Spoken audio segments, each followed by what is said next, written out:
So at the time when they were making live-action movies out of any dumb old cartoon, yeah, I know, as opposed to today, George of the Jungle was the one that everyone thought was gonna be the biggest flop. And who can blame them? It's not like there was a ton to go off of with the original cartoon.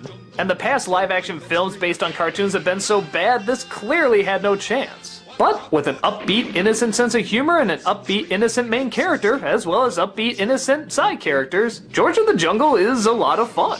Is it die-hard hilarious? No, but as kids' movies go, this has a lot of stuff about it that's pretty unique. Ursa and her fiancé are on an expedition into the jungle. At some point they get separated and she comes across a wild man named George, played by Brendan Fraser.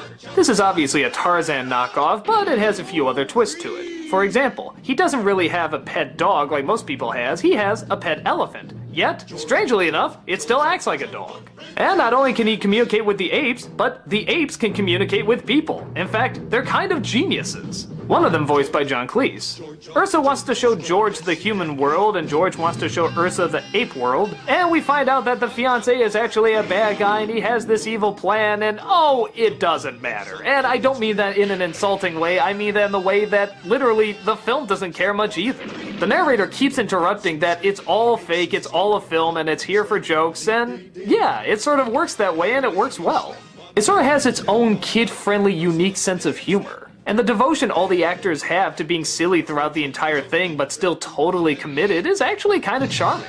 There's something nice about the fact that it knows it's a kids movie and it's gonna have fun with it, and it's not gonna try and be badass and make the kids older. No, it's just gonna try and be smart and, for lack of a better word, cute.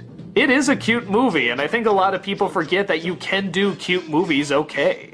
Not everything has to have a ton of references, or swear words, or really harsh action, or these dark backstories. You know what? Sometimes you can just have a fun, dumb comedy that can actually be smart in its dumbness. And it can be child-friendly. It's kind of like if the Zucker brothers or Mel Brooks did a kids film. It's the same amount of effort, except it's put into something that's family-friendly.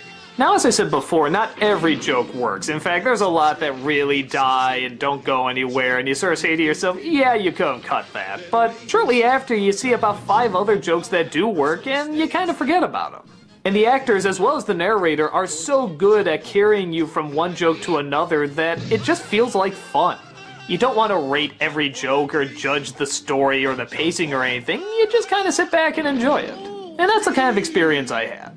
I don't think it's a big staple for comedy or anything, but for a movie that clearly should have been dead on arrival, it's actually very enjoyable. Kids love it, adults seem to like it, what's not to enjoy? I mean, aside from that catchy-ass theme song that'll never leave your head. Nah, screw it, I enjoy that too. George, George, George of the Jungle ran to you.